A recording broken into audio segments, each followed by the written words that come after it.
And the Hills say next week, but I could see this coming. And I urge people. I'd like to remind us of two things. One, I forgot to say, the day after the last meeting, I ran into someone that watches these meetings on CAT TV, and she noted that you can hear every single creak from us and when we have our microphones on, and it competes with whoever is speaking from the public or a guest. And so that this is just a quick reminder that we should all turn our mics off when anyone in the public is speaking. And then the second thing is, my understanding is this is a listening session, so that the point of this session is largely to hear from you guys. It's not really what our personal opinions are when we don't have all the facts. I think it's to point you guys to directions if there are things that we can answer, but it's really to hear from you. And so, you know, Mike, I think we appreciate your thoughts. We all look forward to seeing what the final document is going to look like, and to hear from the Hales. They did meet with those of us that were available in executive session. That wasn't everyone at this table. And we had an opportunity to ask questions then, and we did. So, you know, it's still, I think it's a stay tuned, because we don't have the final documents at this point. If I may, Mike, let's remember that the only information that we have is what was in that packet that some of you read. I know that I did, and then we were told that there was missing or updated information to come. So this board stopped.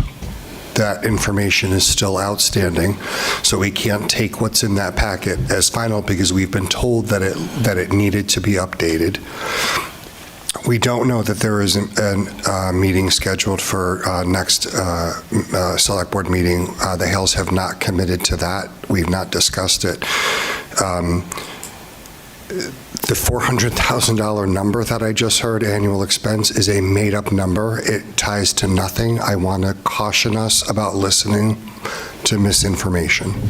All right, thank you. Can I ask you then, if it's not 400,000, do any of you here have a rough idea of what it's going to be in our budget? We've been over this a number of times, Mike, and I would suggest that you come back when it's on the agenda. The last time it was on the agenda. I'm asking you a straight question. I'm answering the question because the numbers are obviously changing. They asked us to hold off with the changes that they were going to propose on Monday, and so we don't have information to answer those questions. My recommendation is to watch the agenda and come back. I certainly will be asking questions at that meeting. Well, I hope you will, because you are a businessman, as I've said before. And the thing is, with these meetings now getting into cold weather, rainy weather, snowy weather, it's not easy for me to get here. So I'm trying to make my points now, and I hope you all remember them. I don't want the majority of this board going to sink this town into debt forever when they can't legally get out of it other than voting down the budget. That's irresponsible if the majority of this board does that without a vote of the people. And right now, I don't know if Nancy's over what 400,000 is or under it, but I guarantee you it'll be damn close to 400,000 when you get through with all the things. Well, I'm giving my opinion. My opinion is, and I'm usually pretty good at this, my opinion is it's going to be around 400,000 or more, give or take, as things go. And you know, in business and working for a newspaper, prices go up every year. So I'm glad you guys want to protect, you know, everything, but let's not be too polite. The citizens of Bennington need leadership that's going to protect their interest, not just the Hales. Thank you. Thank you. If I may, please, kind of backtrack. On these sessions, I was under the impression that this, although wouldn't be a definitive answer session, that in fact, those questions that could be answered would be answered, and individuals who had concerns would have those concerns heard and, again, answered and addressed as best we could. And if the answer is get back with us at a later time, that's the answer. But I'm under the distinct impression people came here with the idea that their very basic information could be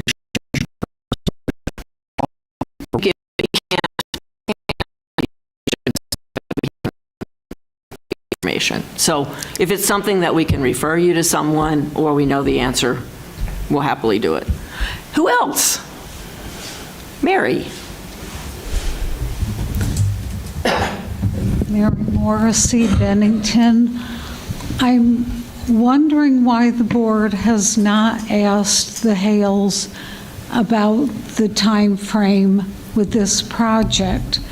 I sat through two meetings this summer and heard very emphatically that the shovel was going to be in the ground in September. They were waiting for another grant, and they did get the brownfield grant for $1.5 million. There's ARPA money on the line, too, that has to be spent by a certain amount of time.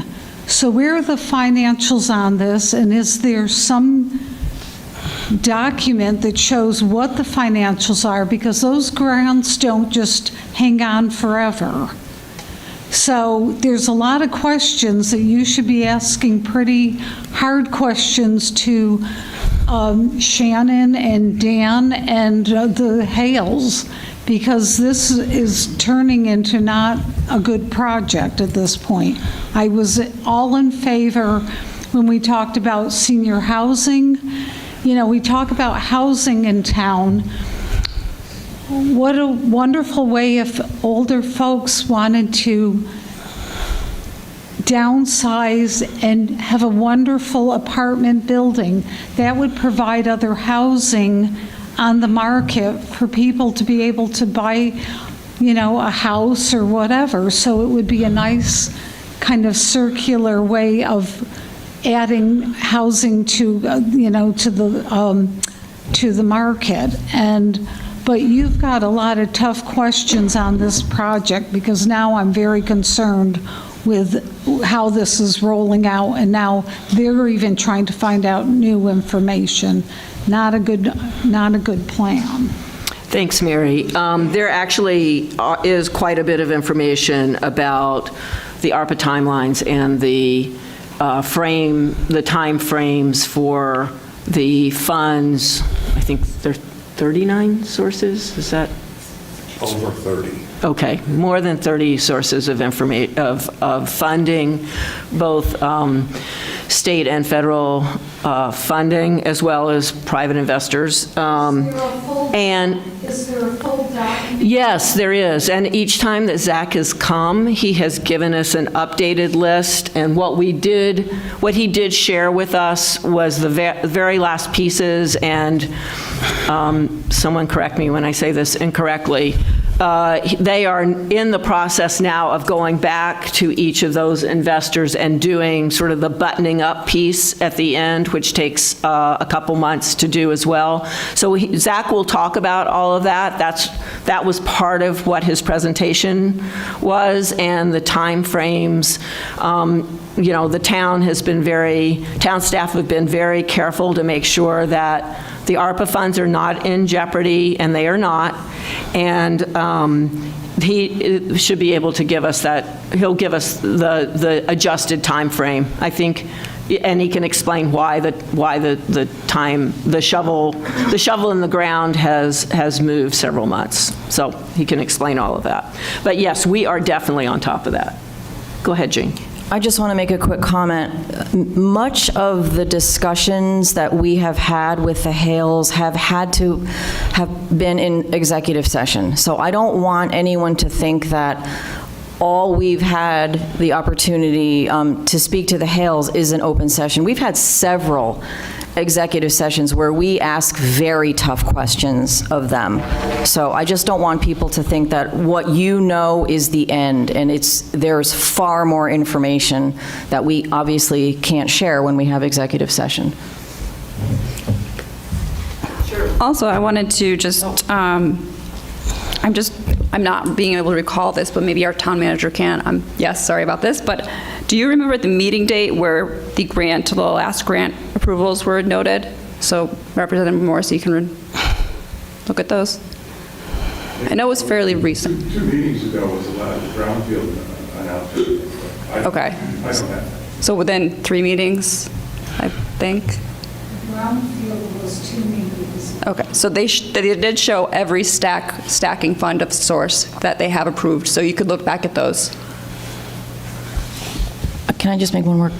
I want to make one more quick comment. No, Shirley, this is going to be really quick. As far as the timeline, those of us that have been around the block a few times know projects as complex as this unfortunately drag out. They never happen as quickly as we hope they would. That's just the nature of the game. It doesn't mean anything's wrong all the time. It doesn't mean anything. It just means it's complex, it's evolving, things happen, they have to make adjustments. So I'm thinking of the Putnam project, for instance. That one took how many years? I mean, it was decades.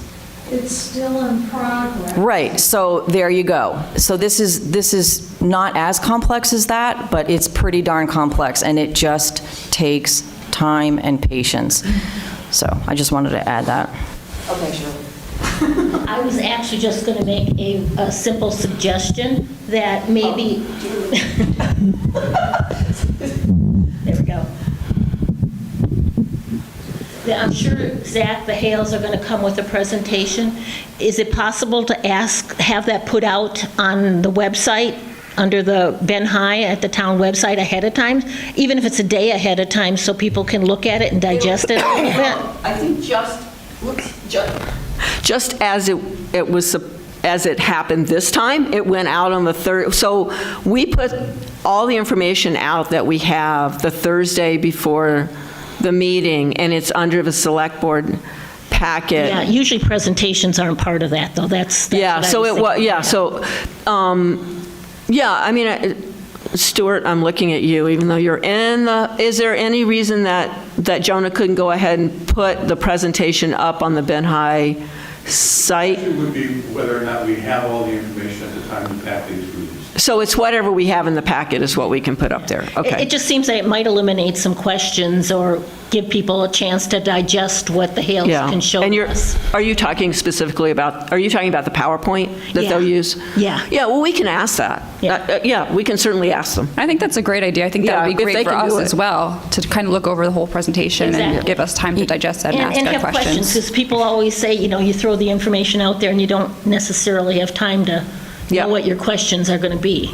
I would just caution people, if there's a PowerPoint out there without any explanation, it may not be complete. I mean, a PowerPoint is a PowerPoint. There's always a lot more information, so don't expect that that's all you're going to hear if you actually came to the meeting or watched it. Yeah, but we can look at what's possible. I think your point is well taken. The more information people have ahead of time, the better informed they are when they ask questions. Yeah. Who's next?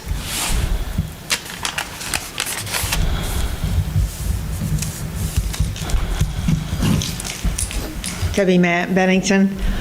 I'm concerned about the cost to the taxpayers. I've had a bad feeling about this thing from the get-go. And I remember when it first started, people were asking about it, and it's like, it's none of the town's business, it's a private ownership. And it has evolved into a in-bed ownership, from the way I understand it. I tell you, I went through the memorandum, and I don't understand it fully. I nitpicked a few pieces out that I did understand, and I don't like it. And I know that the reappraisals are coming down the road for my house as long as everybody else.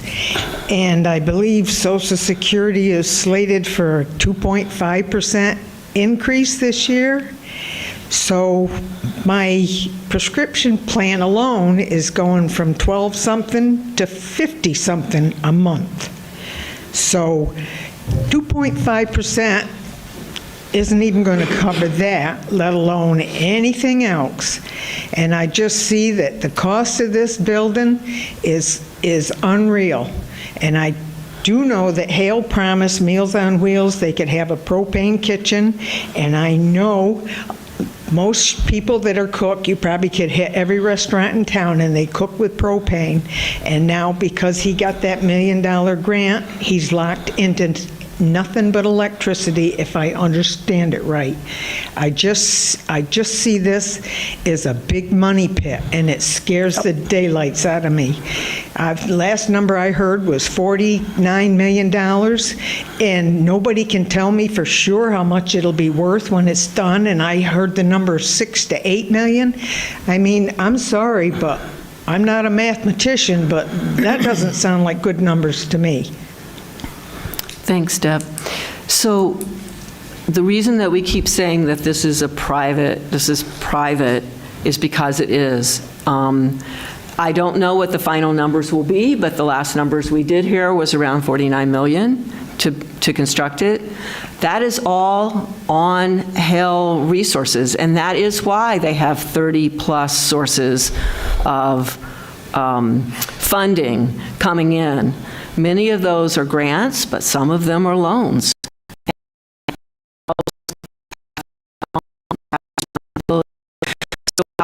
This well.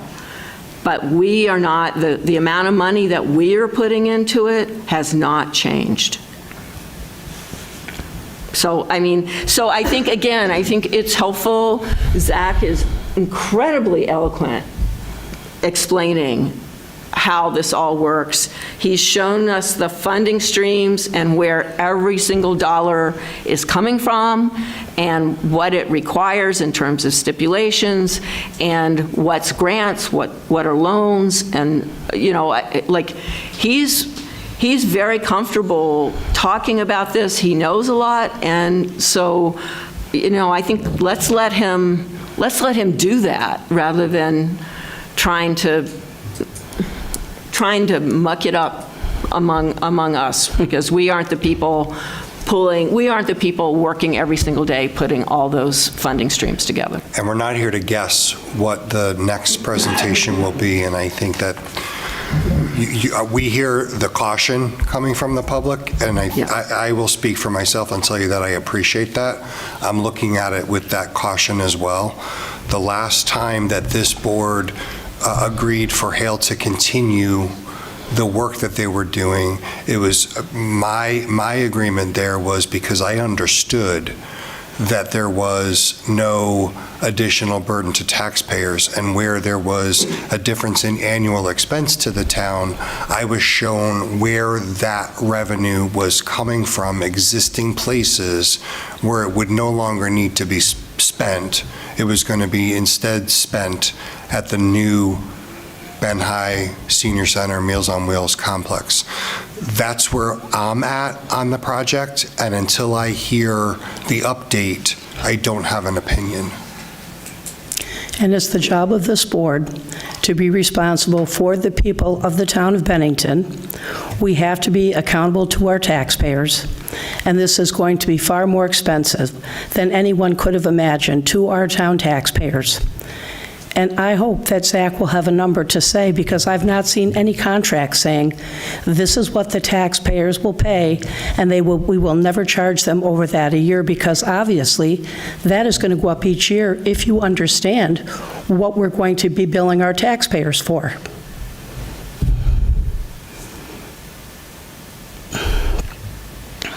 Anyone else wish to speak?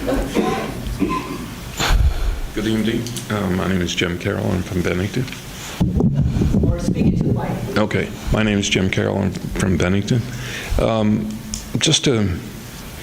What I've been thinking about with respect to the Ben High project and other things in general, the Putnam project, I think my idea might have been helpful with, but with respect to the Ben High project, what I think would be helpful to all taxpayers and the voters and those people that I think that there are nefarious or ulterior motives that, maybe, I don't know, nefarious, is if we could have a retrospective, a review of the start of the Ben High project and costs along the way, agreements along the way. I think it would save a lot of time and energy for the town, certainly the town manager and you folks. I have a relative idea about how much time you all spend on these questions. At any rate, that's my suggestion. I think it would, personally, I don't remember all of the steps along the way, but I think it would be helpful and answer a lot of questions with respect to funding, what the taxes are going to be projected that will be collected through property taxes. I recall a number that Stu provided, and that was at about the $42 million stage, and I don't want to quote it. Nevertheless, I think I would be interested, personally, in having a retrospective, a review of that information and have it ready at the town office or on the town office website. I think it would do a lot of good. Thank you. Thanks, Jim. I think that could be very useful, and I think it could also be useful just to look at the history of the building from the time it stopped being used as a school, and just sort of the numerous attempts at trying to turn that building into something, and the conflicting information that we've gotten over the years over what parts of the building were useful, what parts of the building ought to be torn down. I mean, it's been a very long road to where we are. So thank you very much for that. Who else?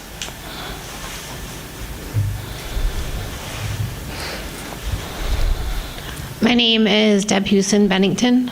I actually went to middle school in this building. It's been an eyesore for a long time. I've kind of followed kind of what Jim was saying on doing from the beginning to the end. I'll be honest with all of you guys, I'm sick of super funds coming in here and putting up these great expensive apartments that someone and no offense, Mary Morrissey, can afford. There's so many people looking for housing in Bennington that are low-income people. Why are we not housing them first? Why are we using a super fund, a privately owned super fund, who's getting all these funds from all these different places? It's going to raise the taxes. I agree with you. I think it's going to be higher. I do. I honestly do. I live with my mother. We pay $6,000 a year in property taxes for 3/4 of an acre because we live on a dead-end road. Ridiculous. Absolutely ridiculous. And another thing is, I don't want to get too far off track, but I'm sick of the super funds coming in here. I think it's great that you want to make Main Street look great, but we have so many low income, so many mothers and their families that need housing. Why are we using somebody else's, some other rich person's, construction or whatever they are, whatever entity that privately owned Hale company is? Why are we letting them come in and take over the town?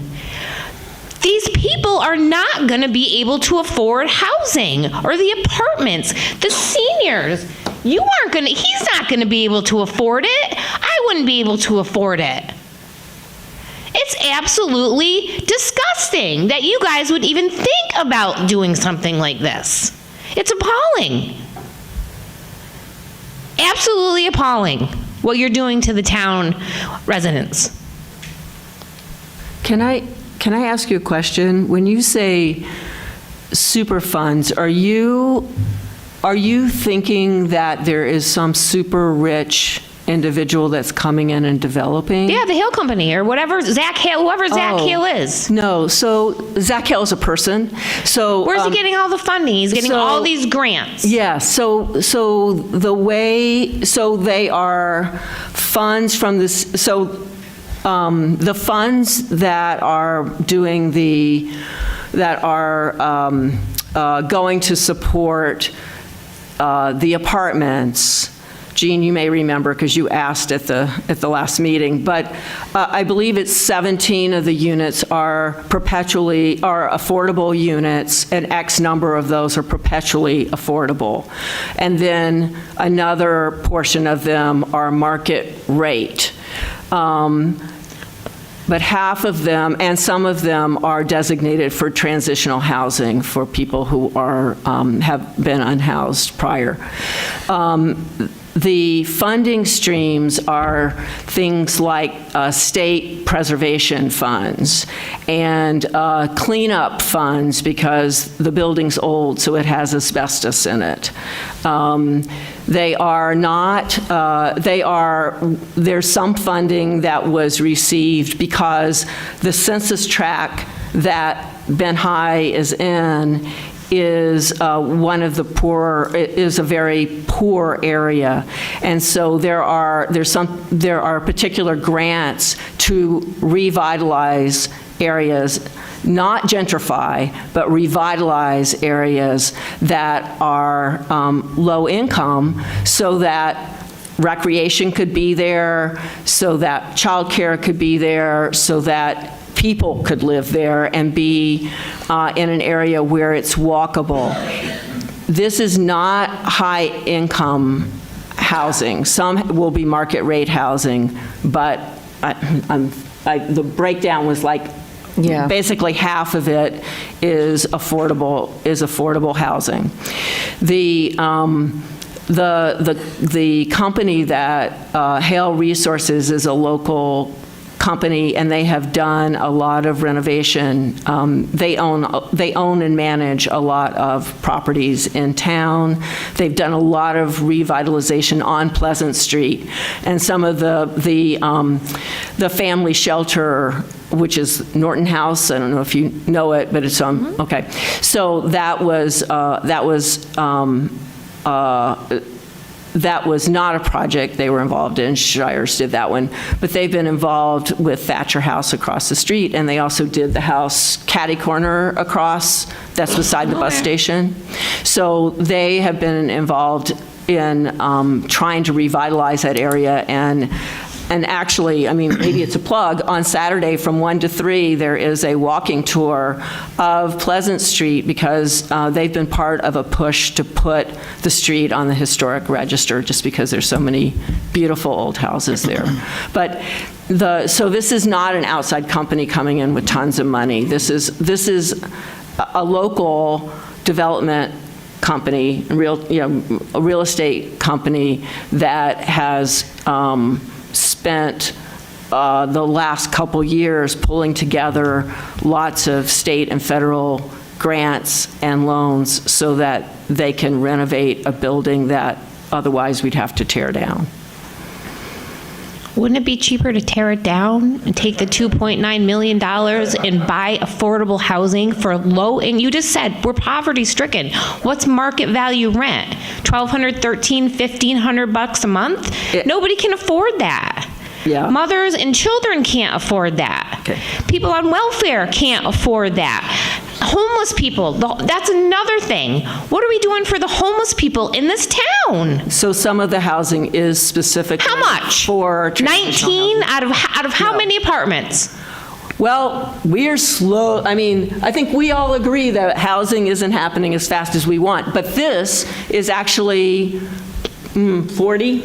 It's 37 additional units. And in Bennington, we could use more developers. I mean, what happens is, Hale has stepped up and has done a lot of developing in this town, but we are hamstrung, in a sense, by the number of developers that are coming in and are willing to either develop a new property or renovate old property. So, we are all in agreement. We need more housing of all sorts, all styles, all price points, and this is one little opportunity.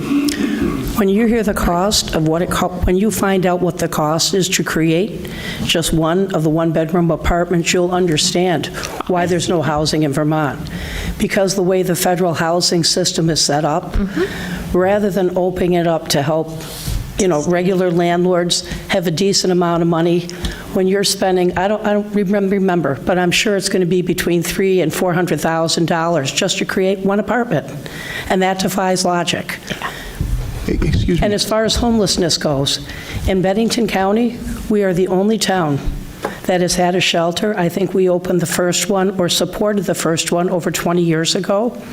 The second one opened several years ago, and I've always asked, when are the other towns going to step up? I've listened for a year and a half as the county coalition wants our town to be the permanent homeless shelter for Bennington County. We cannot be. We do not have the money, the resources. We'll never have the beds. And other towns are speaking out. As I've said before, Brattleboro, Burlington, St. Albans are speaking up. We can't do this alone. And the smaller towns. So again, go back to the legislature, because they passed the free motel room program 10 or 12 years ago, never limited it to Vermonters. So until they put a lid on that, and now we have 2 motel programs, I believe. So until they limit it to people who actually live in Vermont and become homeless, we're going to continue to have people coming from outside of the state. If we can't take care of Vermonters, how can we take care of people coming in from others? You want to help everybody, but we're hurting our own citizens right now. Yeah, we are. Excuse me, I missed your name. Deb. Deb. I actually have had several conversations with Zach Hale and some other people, and it is stunning to me that the bureaucracy, both at the state and federal level, that prohibits people like Zach from doing the very thing you mentioned. That literally, I think the number he mentioned, he converted a house in town to 6 units, and I think he said it cost him over $200,000 for each unit, strictly to comply with all of the federal regulations. The most important thing that we and everybody in this room can do is we got to get a hold of our legislature and our state representatives and our federal representatives and say, enough is enough. We are officiating ourselves into deeper misery. The fact is, people who want to help can't because of the bureaucracy. All those issues you brought up, I don't think there's anybody in this room who doesn't want them addressed. But we have our hands tied. Mr. Hale, who again, is a young man, hard at work, and I believe in my heart of hearts that he wants to do good for Bennington. He's in business. I don't begrudge anybody being successful in business. If he can be successful in business and help Bennington, he's got my support. But we have to get the bureaucrats to stand up and say they are here to help the people and not the rules and regulations. But Monday, if I can put a plug in, over in the library, there's a gentleman, Rob Roper, who's going to do a presentation on dealing with issues of affordability in this state. He's done extensive reading and publishing on it, and maybe you and your friends would like to come and hear how he'll explain what's going on in this state, why things are so darn expensive, and why businesses can't expand, and why people won't come here, won't stay here, or are trapped here. But your concerns are mine, and if I could snap my finger, they wouldn't be an issue. But thanks for speaking up. Keep speaking up. Write some letters. And Zach's father was approved for a huge, beautiful apartment complex on Orchard Lane a few years ago. Exactly what we needed in Bennington. Can't afford to do it because he can't get the funding for it. So rather than putting $400,000 per one apartment, give these private developers some of that money. They can do it a lot cheaper.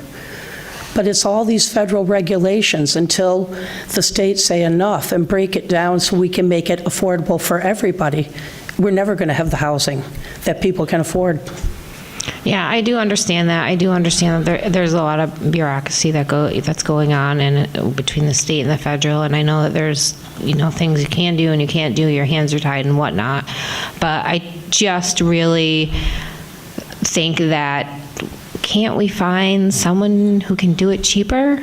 Like, I don't know. It's the federal regulations. Okay, then I understand that. I guess the only other thing that I want to speak on is, have you walked down Pleasant Street lately? Almost every day. What street did you say? Pleasant Street? Oh. Yeah. It's not so pleasant.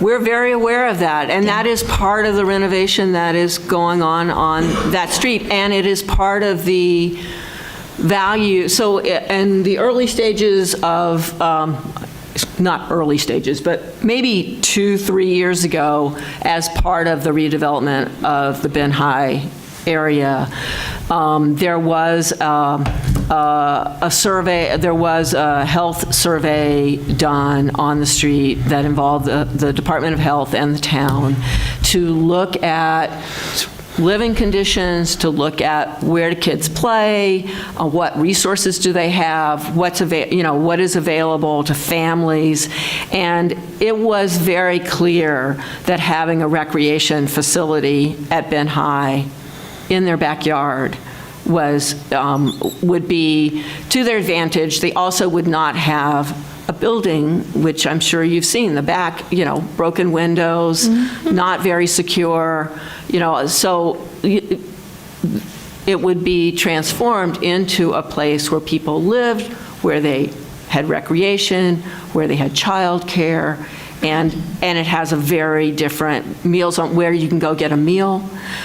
So a very different feel to it. So the Ben High project, part of that consideration in, is this a good place, is this a good place to do this project, was that it backs to Pleasant Street and it extends Pleasant Street. So we are all, I don't think you're hearing any disagreement. No, I don't think so either. I know that you guys all know. And I guess my other thing is, how are we addressing getting the Latin Kings and the Bloods out of here? The Latin Kings have been here since the early 1990s. They started infiltrating and moving their drugs and staying right in Vermont. And the police department overlooked it. They didn't take their chance when they could. And I've been out on the streets with a neighborhood watch, and I've seen some pretty scary stuff. Pleasant Street's one of them. I hope you're ready to protect yourselves when you walk down that street. But yeah, how are we getting these guys out? Because they're so infiltrated that we get one and the next one just comes along. Well, you got to look at those laws the legislature passes. Can I just note that we also have the chair of the Community Policing Advisory Review Board here tonight, and I don't in any way, Kelly, want to put you on the spot. I'm not trying to put you on the spot. No, that's but I'm awesome. saying that is one resource for you, and I think the police department does come approximately quarterly. Okay. And they are very happy to address questions like that in public. So I would encourage you to just follow up with both those avenues. They are certainly, gang activity has certainly been a topic of conversation at meetings, and it does feel like it's something that the police department has absolutely got on their radar. But beyond that, other. Deb, Yeah. Hi. I don't know if you're aware, but Chief let me know in a meeting a few months ago, we have a full-time federal investigator here in town. I know. And that person was brought here because, as most people in this room know, these criminals who are predating our community were coming across the border. And the federal penalties are significantly harsher, swifter, and surer than the Vermont penalties. Yes. So that officer being present is in fact physical proof that this is being addressed. I don't know if you follow the news. I hope you do. It seems to be an awful lot of federal prosecutions of drug gangs in this state that wasn't happening 2 years ago. Yeah, it's starting. It's getting better. So, in fact, as Nancy mentioned, the major impediment, and I had a long discussion with the state's attorney, is the judges. the laws. The You know, laws, we need judges to enforce the tough laws that the legislature passes. You know, if an 18-year-old guy comes across the border with a trunk full of cocaine and a bunch of illegal guns, he's a child. Yeah, They treat him like a that's it. child. Wrong answer, Hans.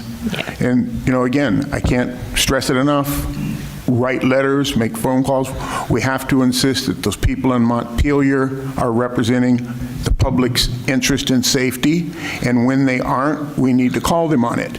And, you know, I'm not screaming for vigilantism, but the old proverbial see something, say something. I know Yeah, absolutely. I understand, you know, chiefs mentioned that, but I want folks to know that we have a federal law enforcement officer embedded, not part-time, but here with us, who can help bring the hammer down on these people. I moved up here from Connecticut, and unfortunately worked in the town during the height of the crack cocaine wars, and unfortunately almost on a daily basis I was seeing young men and women full of bullet holes from drug deals. Yeah. So I never want that to Here.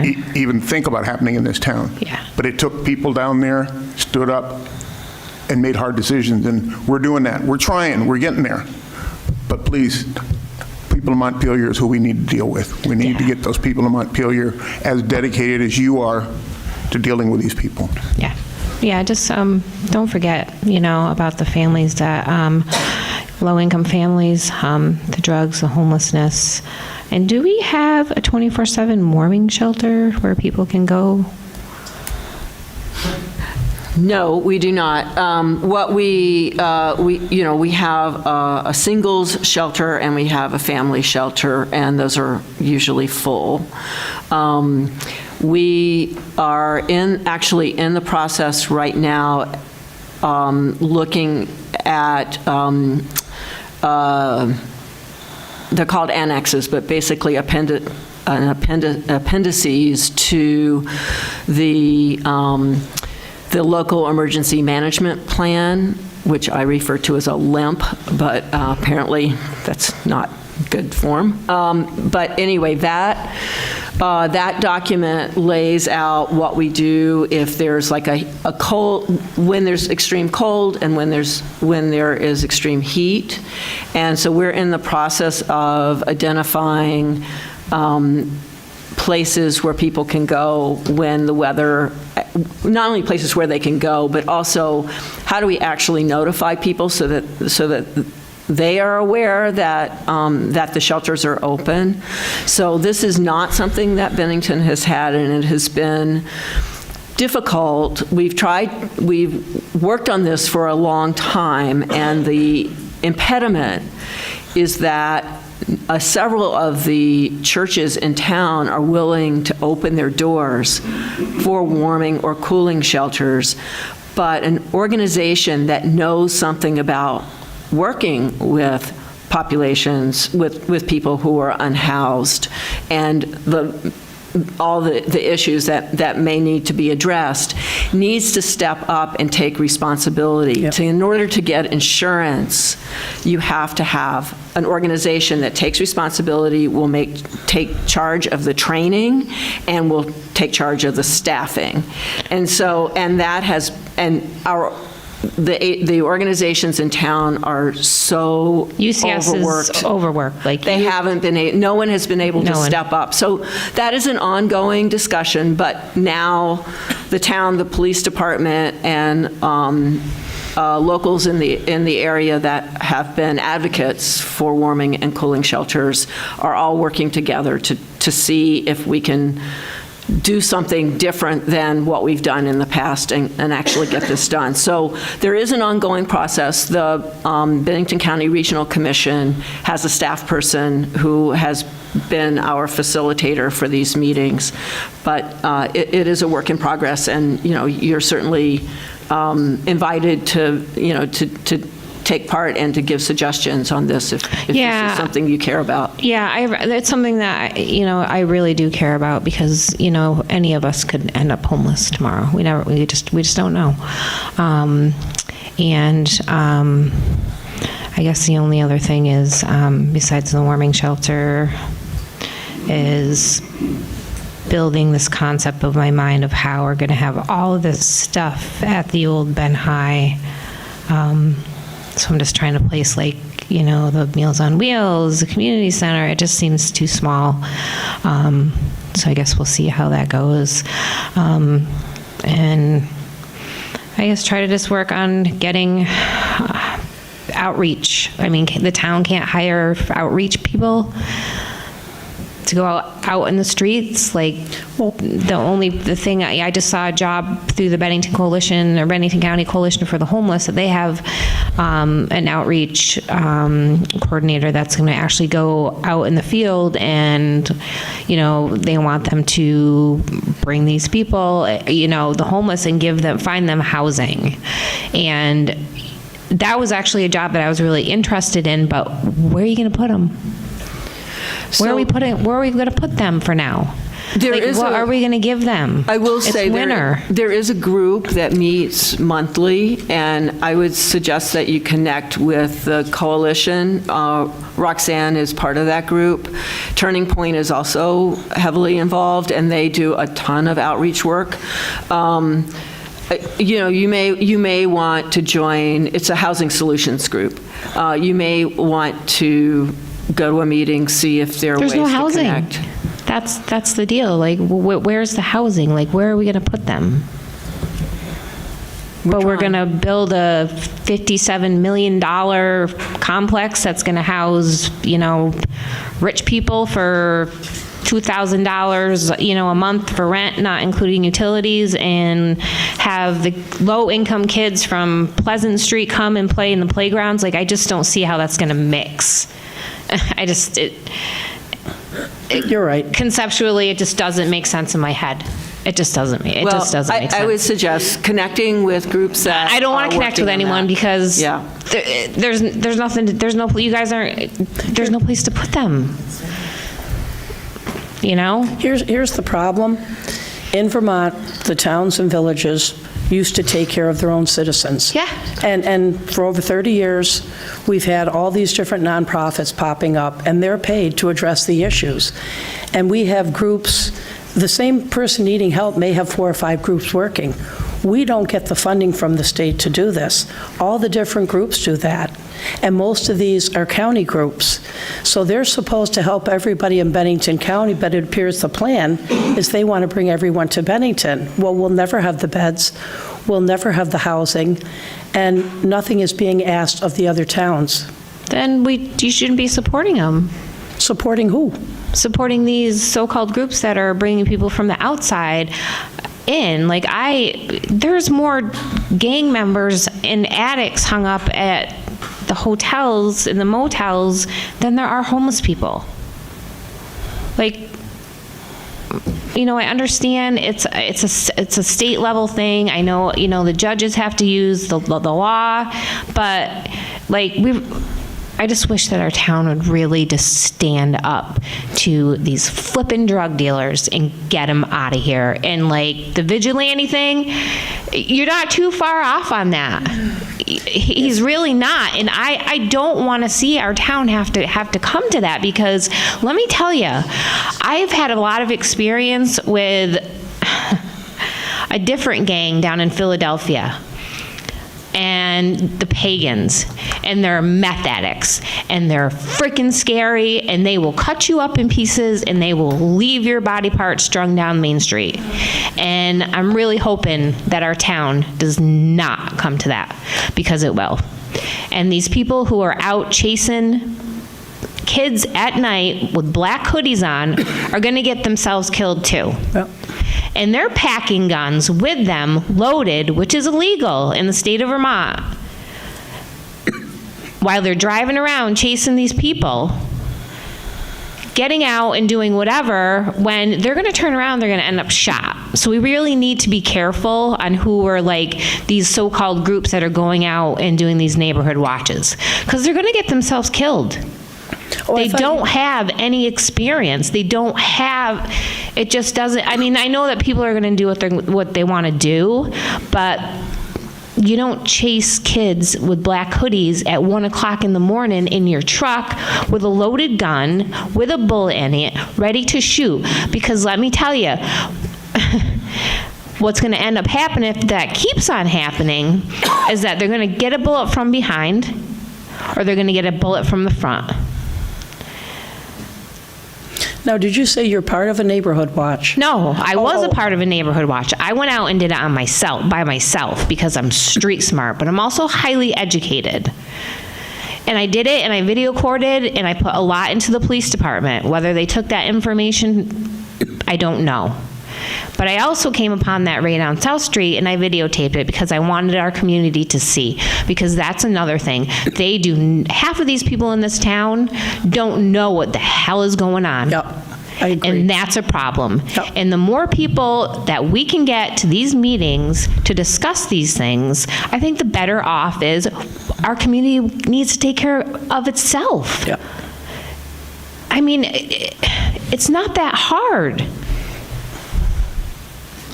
Are you interested in doing something to start like a see something, say something neighborhood watch? I say that all the time. I will not go out with anybody else. I will go out on my own because I don't trust anybody else. I'm not going to carry a gun. I am not going to garnish a gun. I'm not going to carry a gun with me because that's going to get you shot. And it will get you shot if this is what these neighborhood watch groups are doing. And that's really what some of them are doing. That's the reason why I left. So I feel safer out there on my own videotaping. I think many people share your frustrations. A lot of us don't know what's going on. And I think people want something started. Whether, I said recently, get going on the see something, say something. Yeah, where absolutely. you look out for each other. But I do think law enforcement, all the different ones in the area, have been working hard on the gang activity. Oh my God, they're doing an amazing job, but they're tired. Oh, absolutely. I mean, how many times can you arrest the same damn person? Well, but again, you have to look back at the state laws. I know. And the laws they've been changing in recent years. Yeah. So I just hope that, we just keep this open. I know that all you guys are totally aware of it. I know that you're probably sick of hearing about it because but I mean, I'm just one individual that will, do my own thing, and I think it just works better for me personally, but those watch groups really need to be careful, and they also need to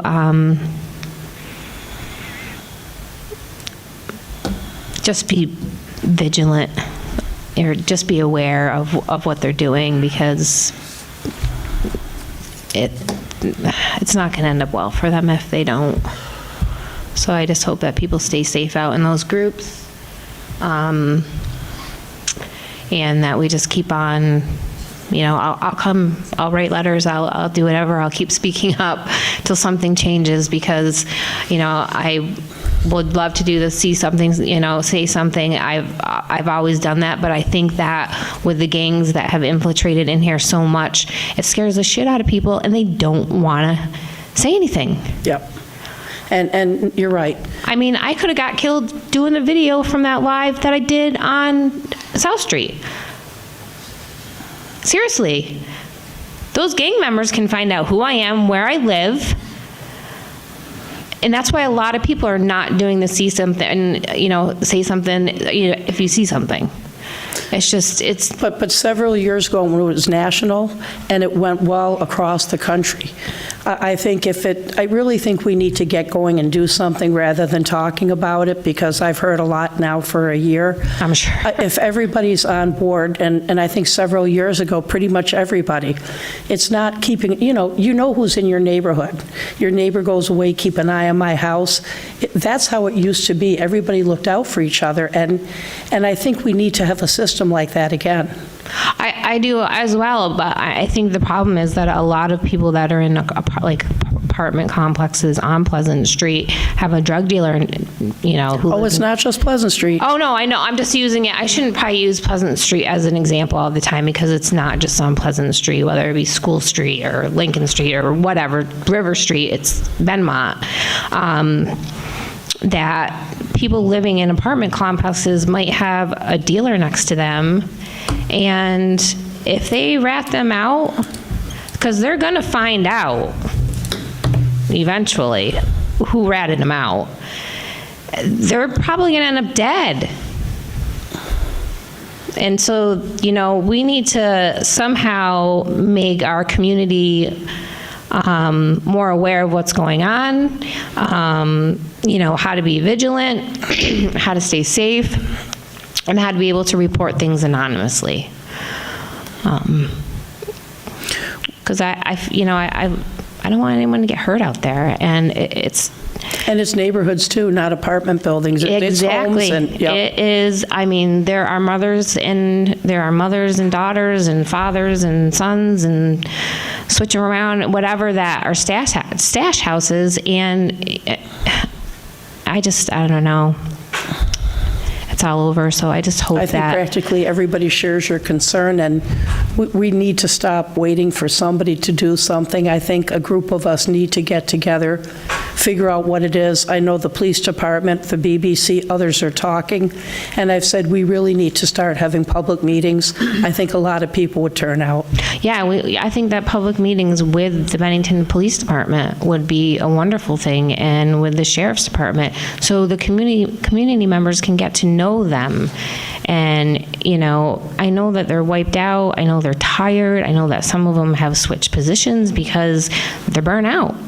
And that's still happening. And we have a lot of good police officers, but a lot of them are young, and they're new. And I don't know. I wish it could be resolved a little bit sooner, but I know it's going to be a long haul for the community, so. Well, I think the public is willing to step up. It's just nobody knows what to do, and I really think we need to have more meetings to get people organized, to know what to look for, who to contact. And I know this is all in the police department, but I think it really needs to be one big meeting. This is what we're all going to work towards, and look out and help each other, and the businesses and the neighborhoods, and yeah, and especially the businesses. I mean, I think it's just sad that I drive down Main Street, or I'm coming back from Pownell, and Beach Street's right there, and I just see girls that are not even barely dressed. Then they're walking down the street just wigging out because they're all cracked out. Or, you got Jose over at the Bennington Library just nodding out because he's so high in heroin. Like, I don't want to see that on my damn street anymore. I don't. It didn't used to be allowed. People were told to move along. And and then they move along to the back. They move along where they can hide. I mean... But this is what we need the discussions about. Bennington, what have you had enough of? And then we're going to say, okay, we're going to come together and say, we're going to stop tolerating this. It wasn't tolerated before, and everybody's kind of sitting back. Many in Bennington are saying and thinking the same thing you are. Oh, I'm sure. I'm definitely sure. I would like to meet some of those people. I definitely would, so... well, hopefully within the next month. Yeah. We can have a big meeting. I thank you. I mean, I know that there's not anything that you guys can do. Oh, yeah, there is. Yeah, there is. We have to push that you have to take yeah, place. like you have to push it as far as you can, because I just, I used to work for United Counseling Service. They suck. Their therapy wait for just a therapist for someone like me who has depression and anxiety is 45 days. And I'm lucky if I get to meet my counselor a second time, let alone a drug addict who's looking for help. There's no place for addicts to go right now to get help. Nowhere. Well, remember, our state got a pile of federal bailout money from COVID. And where did it all go? Well, it would have been nice if we'd had a huge facility created. Yeah, and we need one here in town, and I think Ben High is the perfect spot for it.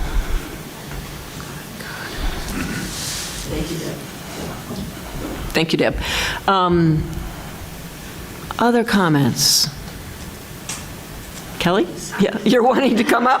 Come on up. Tell me to shut up. Anyway, Kelly Carroll from Bennington. First of all, as a public citizen, let me thank you for doing these. Okay. Secondly, only because you mentioned me being the chair of CPARB, I just want to comment, and I want to be very, very clear. I am not representing the board. That would be inappropriate. But I did want to comment about the drug dealing, the frustrations, and you are far from alone in that. Clark is 100% on point, where we do have somebody from the federal government working with the police department. And part of the reason for that is because federal charges will stick, and Vermont laws have made it very, very difficult and very unsafe to be out on the streets. So again, I apologize, I am not speaking for the board, but there is a frustration, and I'm not speaking for the police department either, but there is a frustration all around from watching repeated arrest after arrest after arrest. And I have that same problem in my neighborhood. Yep. As far as neighborhood watches go, I think the concern on that is the safety for those that are out on the streets, and possibly somebody who is an innocent bystander not even involved in that.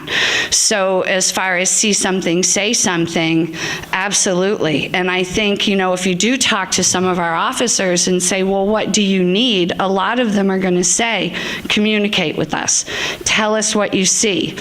Again, because of some of the laws and the way that the statutes have been changed over the recent few years with the legislature, it is more difficult to bring cases to the courts. I'm not an expert. Erica Marthage can certainly speak to that a whole lot better than I can, but I certainly understand the frustration. CPARB meets in this very room the third Thursday of every month at 6 o'clock. You can comment through our webpage, and I encourage you to come and get involved.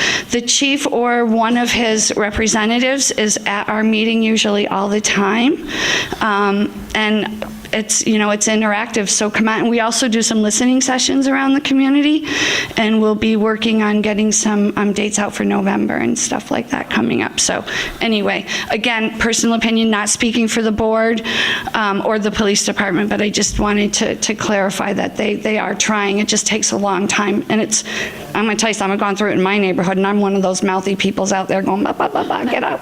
So anyway, thank you. Thank you. Thanks, Kelly. They're very short-staffed right now. Very, very short-staffed. Other thoughts?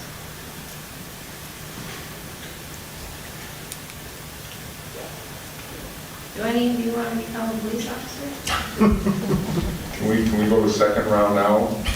What? I got older. You're. Oh, sorry. I agree with 99% of what you said. All right. But I'm gonna bother Josh. That's okay, I can't take criticism. What I think the common denominator here is, in my mind, and I'm not criticizing any of past boards, but it is priorities of the town and leadership of the town. That's why I pushed with Nancy 2 or 3 years a mayor. Now, I don't know if mayor is the perfect,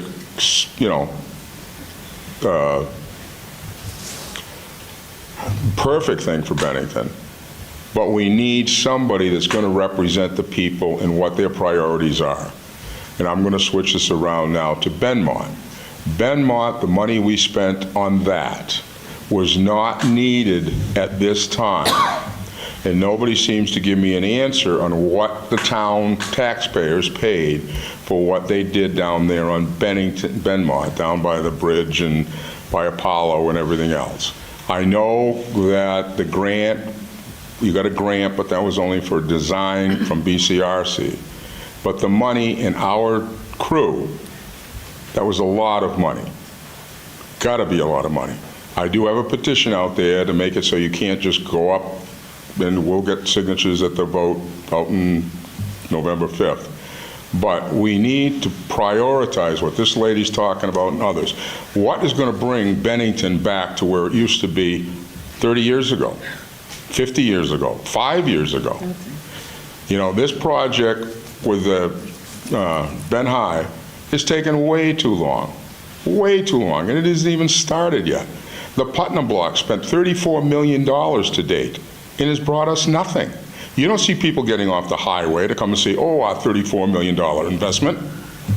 I haven't seen anybody come off the highway and say, oh, look at that. You can't even tell it's different. And they still got the old Greenberg sign up, the metal, the construction, the skeleton. Can you please get somebody to take the goddamn thing down? I mean, come on. What it would cost? 50 bucks, 100 bucks? Somebody to come along with one of those buzz saws and take it down? You come in from the west, it doesn't look like anything's changed. You know? And if we want to draw people to Bennington, you have to have attraction, you have to have a cleaner environment like she's saying, and this what the lady's talking about isn't on your heads. It goes back to local representatives going up, representing us, Welch and all those people that are up there, the governor. We can't do it alone. And some of our money that we're going to be putting into all of these different things that you people like, your pet projects, we could be maybe getting more police. And that's what I'm saying about priorities. And when I forgot what I originally was going to come back up here. Oh, you, Jeannie, said that it's a private deal. It's not a private deal.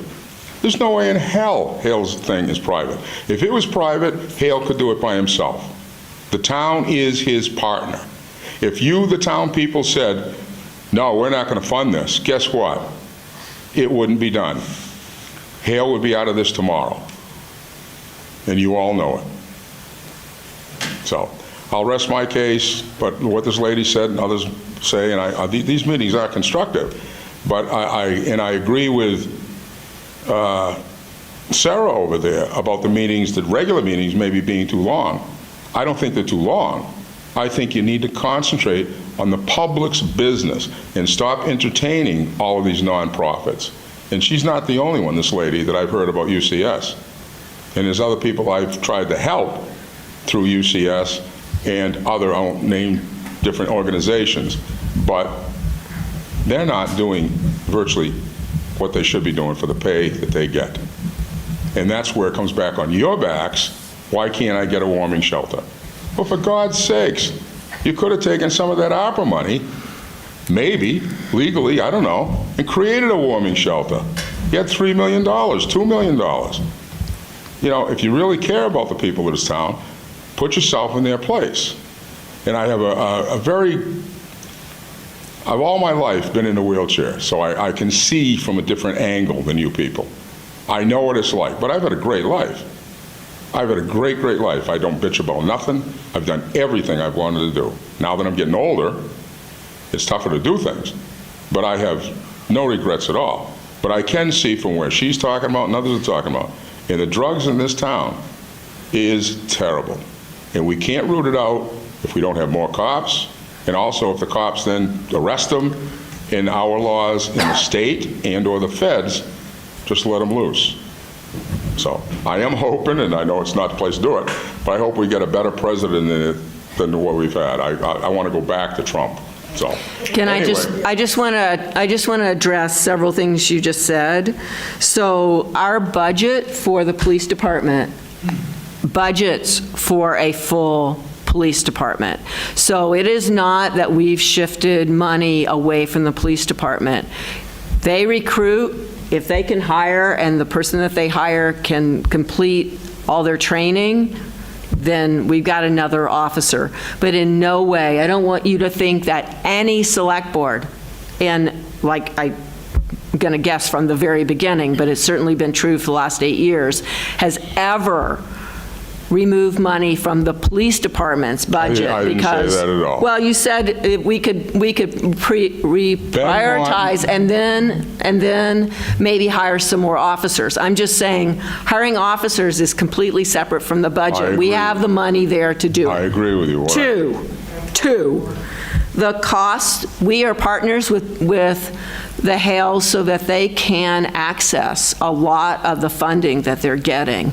But the ARPA funds are our part. That is what we have given or will be giving to that project, and so that doesn't change. And third, warming shelter, sorry, you raised all these issues. I will. Warming shelter, as was mentioned earlier, the money is not the issue with a warming shelter. It's having an organization that has the bandwidth to take on the project. And it isn't just hiring more people because, as you know, the funding, ARPA funding, is short-term funding. It's not going to keep something going.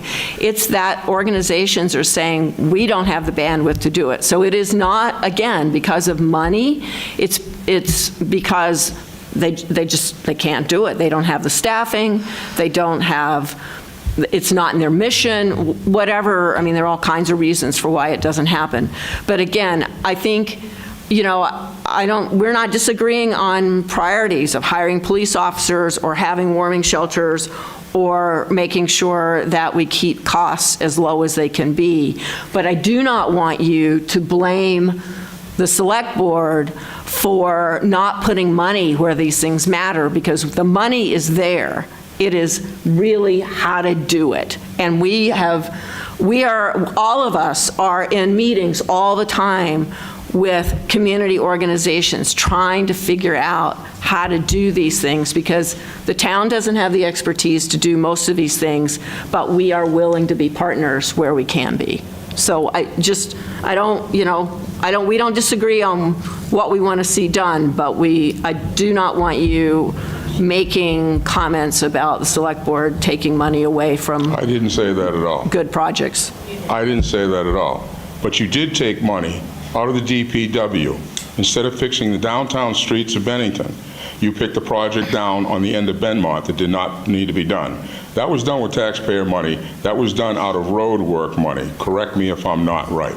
That was DPW's budget. No, the select board didn't decide that. The DPW has a list of projects that they think are most important to do, and that project, the Benmont project, was one that needed to be done. And I don't know about you, but everyone I've talked to that's driven down that street since the stripes have been in the middle think it's really great. And I have done all those turns, and I can get into the gas station. All of it works beautifully. Do you think the sidewalks in downtown Bennington need to be redone? Mike, let me jump in for a second, because I think that there's an important point here. We're listening, and we're not disagreeing with some of the general concepts, but opinion is important to separate from what we know to be reality or fact or true. You are of the opinion that the Benmont project, as it was done, did not need to be done.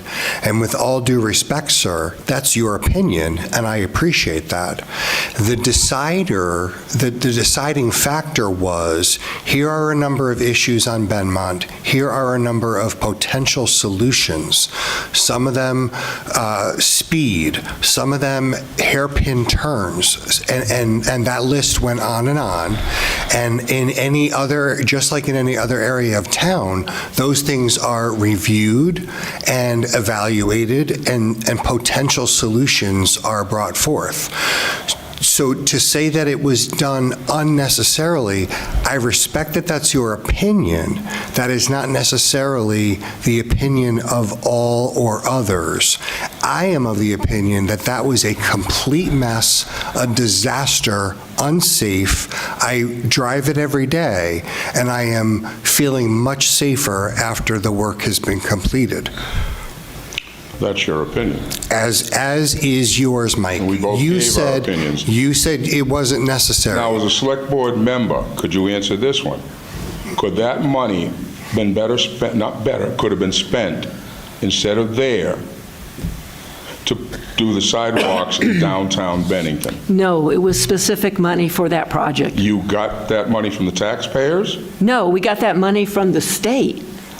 That was state money that was specifically earmarked for that project. It's a different set of funding that we would use for sidewalks. And as you know, there is a sidewalk priority area project list, and sidewalks move way slower than any of us want.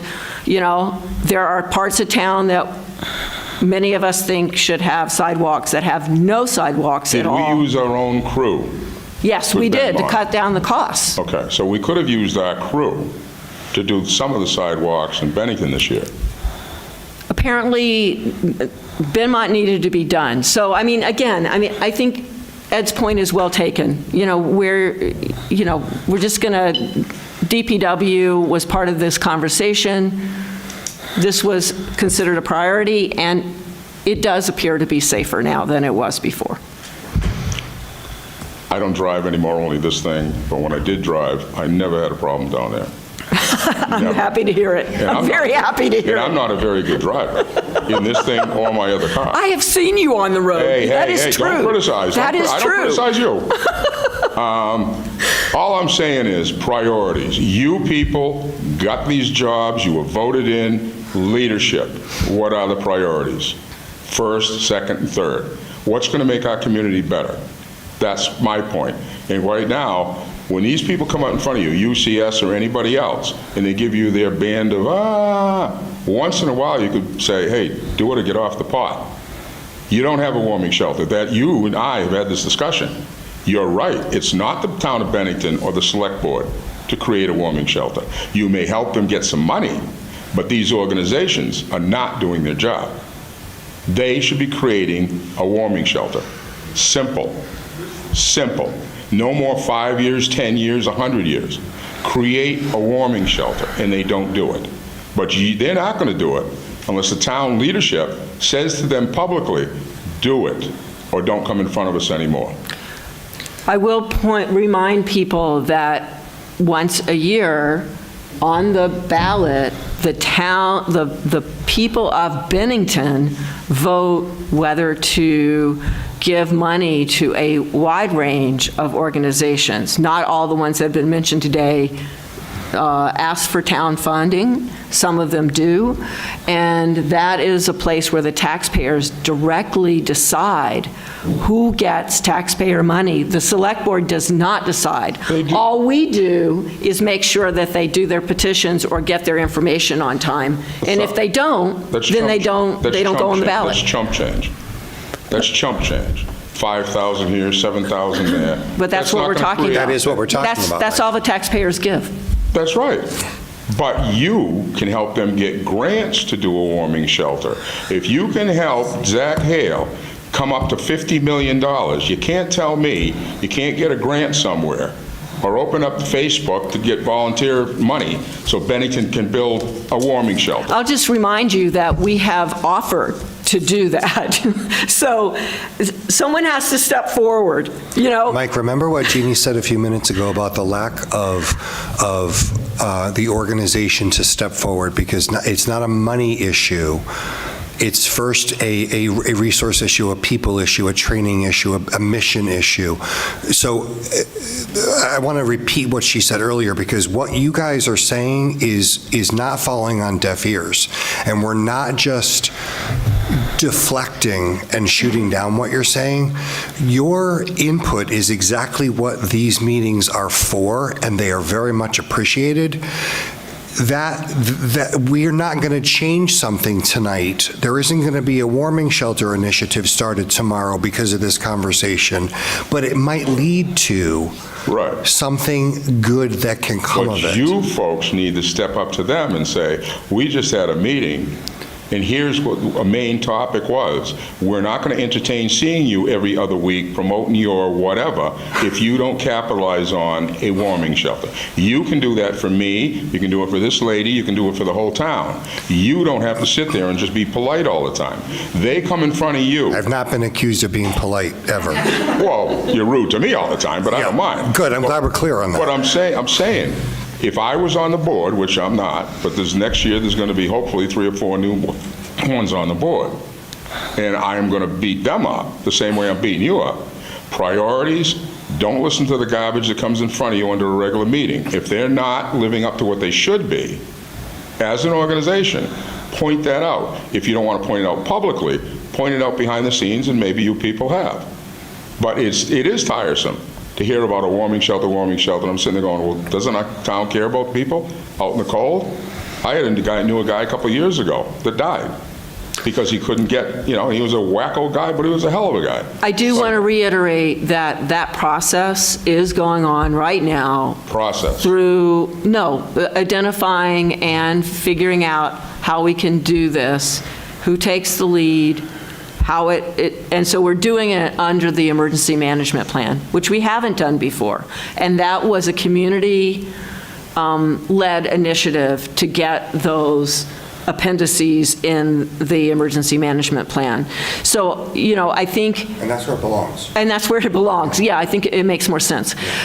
So we're in the process now, and the reason I'm using the word process is because we don't know exactly how it's going to play out, but it looks like, it does look like we will be able to both have informal and formal places that will be warming and cooling shelters. So that's the plan, and it comes back to this board once we have... For this year, or? Well, this would be, the plan is updated, the plan has to be readopted every year, but we can work on these appendices at any point. So we're doing that ongoing, and we've actually been meeting for several months. And the process is slow. It is, but everyone is a willing partner, and so once there is something to show, it'll come back to the select board for the select board's approval, and obviously that'll be at a meeting, so the community will also be able to have input on it. So, I'm feeling more positive about this than I have, and I have been cajoling people since before COVID. The idea of having warming and cooling shelters in town became a formal issue, I don't know, probably 7, 8 years ago at this point. I mean, it's been a long time this has been worked on. So if somebody right now calls the police station and says, could you please give me some help? I'm freezing my croquis off. Yep, they call the shelter and see if there's a way. And I mean, as you probably know, there have been times when the police department has allowed an individual to sleep in their lobby because there was no other place. That is a public way of getting 1 or 2 people so they don't freeze in Bennington. The police know it. All of these agencies know it. So if somebody calls an agency and say, well, we don't have it, but call the police and you can sleep in there. No, that's not what they say. They say call the police, and then the police do the legwork to try and find them an appropriate place to sleep. They will. Okay, right. That's the idea. Well, that's but anyway, so more to come on that. Yeah. Jeannie, are these meetings out to the public so citizens can go and participate? No, they are not, because it is a small group that, again, there was a lot of, if you recall, initially, we said anyone that wants to be part of this. So a group is formed. Tom and I, at the agreement of this board, Tom and I represent the select board at those meetings. There are community groups there. There are emergency management people. There's health department. There are there's a fair amount of expertise. And once we finish putting something together, it'll come back, and that is when the public will have input. But right now, it's things like, at what point is it considered emergency cold? At what point is it considered emergency heat? How does that differ in Albany? How does that differ in Burlington? I mean... And those things have to be established, otherwise you don't have a go-forward plan. What about the rest of us on the board? Do we know when these meetings are so we can go? Nancy, we already have that conversation. So Tom and I were chosen to represent this board at those meetings. We can't all go because then it becomes a warned select board meeting. Is there a community organizer at the meetings? Yes, Okay. there's several community organizers. Well, at the no, meeting. I'm talking specifically about a community organizer hired to come to Bennington. For what? I'll talk to you afterwards, because this needs to come onto an agenda, but... No, I have no idea what you're talking about. Okay, well, I'll tell you after the meeting. Okay. I don't want to put Okay. the person on the spot. Okay. Community organizer. Okay. Right. Who else? What else? What else? What else is out there? Please, come on up. Shirley, wait. There's, Okay. Come on now. There's a new person. I just want to give some feedback. Oh, could you give your... Did I shut it off? No, could you give your name and... Yes, it's Bob Ward from Bennington. Thank you. I just want to give some feedback on the Benmont Ave. I was a school bus driver for 3 years, and that intersection was horrible, unsafe. I've seen numerous collisions and, pedestrians being very unsafe running across the street there. There was no exit or entrance to those businesses there. Now they got 3 curb cuts, traffic is controlled. So all the negative about it, it was badly needed there. So thank you for the highway department, and thank you for the town for doing that. Thank you for sharing your thoughts. All right, Shirley. Oh, you're the person that we make get up and down. That's okay. I'm going to second that. I drive that intersection that comes into Benmont near the bus company, and turning onto Benmont is much safer. I know which way to look for traffic now, so just my opinion. I also wanted to point out something. We were talking about the police department, and I just wanted to point out, I know Jeannie knows this, last year the police department was funded an additional FTE for an outreach person that comes and assists them for people when they're in circumstances that aren't really police matters. And I just wanted to point that out. The city is doing some things that are just socially correct. That's great, Shirley. And the other funding stream is a victim's advocate that is specific to work with individuals who've been trafficked. Yeah, and I think that's really important because we're short on police officers, and they should be doing police work, not necessarily some of the social community work that they run into all the time. And then just one other topic, Stu left, but about a year ago or so, he talked a little bit about property reassessments for the grand list, and it's been a year or so. I'd just be interested in hearing about that, and I know maybe you don't have the information, but we could ask Stu. We've not had a conversation about that. At the time, I believe there were 3 assessors for the entire state, and because of COVID, virtually every single town needs to be reassessed. Mary, Representative Morrissey, I'm sort of putting you on the spot. Do you have any comments? Or Jim, do you have any comments about what's happening with the reassessment? The legislature addressed some of that this year. They're wanting most towns throughout the state to have a reassessment. There have been some pieces put into place in regards to that, so I think it will be rolling out within the year. Do we have more assessors, or are we still at... That's the struggle. We still don't have a lot of access to assessors. Okay. All right. Jim, do you have anything you want to add to that? I can only add to what Representative Morrissey. Do you want to come up? Insofar as, it comes down to training for these assessors. Okay. And, there's a paucity of people that are capable of doing it now. Let me just make a comment on this topic because I think it's very important. And Shirley, thank you for raising the issue. Reassessment is needed because of the disparity in property value. We all agree on that. What I think I think there's a disconnect on a reassessment and the amount of taxes that we pay at the end of the day. Our taxes are not going to go up because of a reassessment. The rate changes when our home values go up if they do. I would assume that many home values in Bennington are under assessed right now because the assessments are old and because of what happened during the COVID boom, as we like to refer to it. The municipal budget is a municipal budget. If your house is worth more next year because it was reassessed, it doesn't mean that the municipality spends more.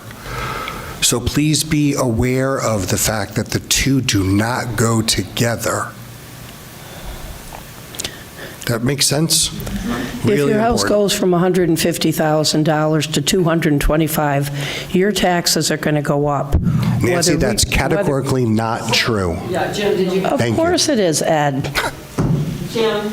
Yeah, I just want to, I'm recalling some things that were talked about in Montpelier over the last year or so, and that is, Ed, you pointed out the rise in, well, the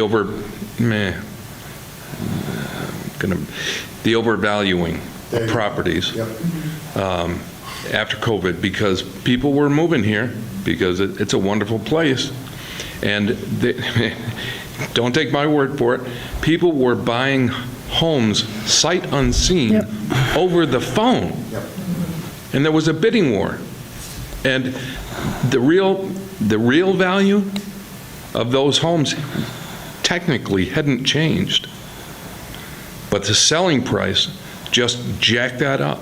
So there, to the best of my recollection, there's a real reluctance to go in to a reassessment statewide. First of all, it's a really enormous and complicated process, but there's a reluctance to go in there when the market is way, way, way up here and doesn't actually reflect reality.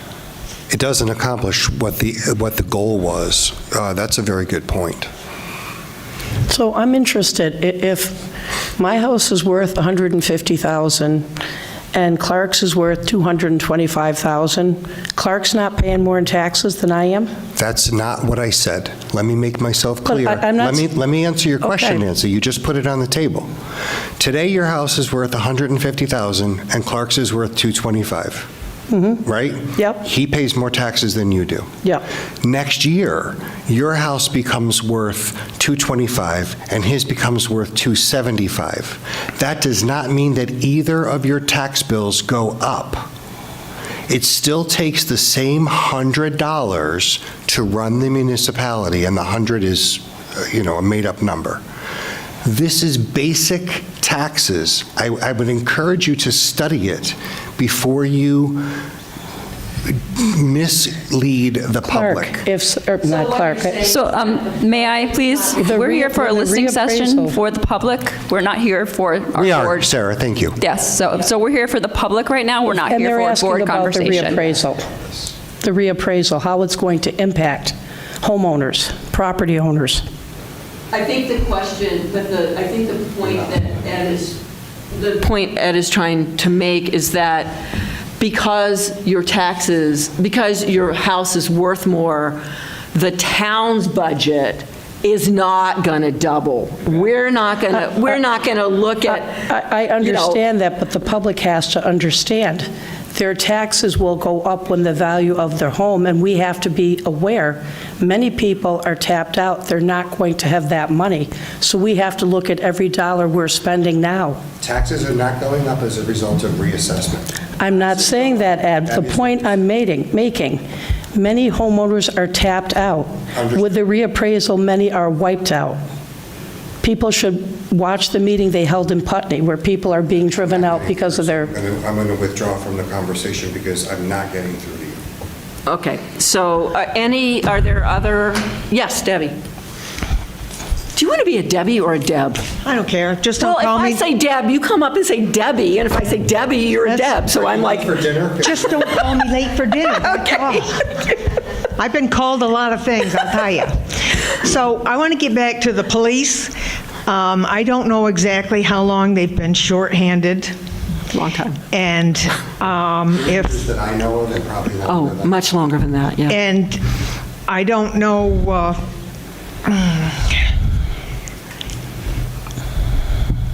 I heard a rumor, it's probably true, that we lost an officer to the school as a resource officer because that job pays more.